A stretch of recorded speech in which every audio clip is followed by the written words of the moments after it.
নবী সাল্লাল্লাহু আলাইহি সাল্লাম আবু তালেবকে কালেমা পড়াবার জন্য কি পরিমাণ কাঁদছে, চেষ্টা করছে।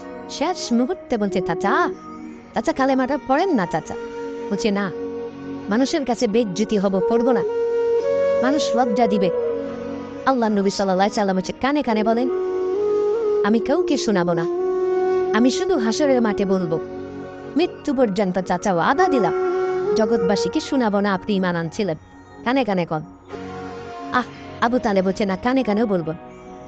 এবার নবী বলে, চোখের পানি ফেলতে ফেলতে, চাচা এমনও কইতেন না তো, ঠিক আছে চাচা, আমি কালেমাটা পড়ি, আপনি শুধু ঠোঁটটা নাড়ে,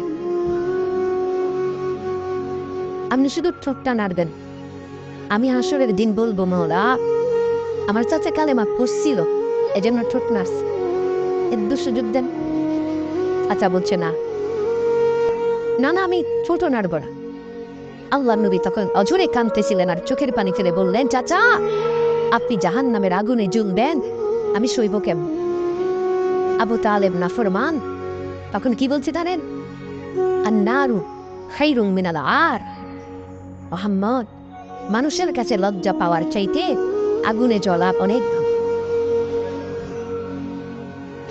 বাস নিজেদের জিন্দিগিতে একবার ভাইবা দেখেন, আমিও ভাবি আপনিও ভাবেন এমন আচরণ আমার মধ্যে আছে কি?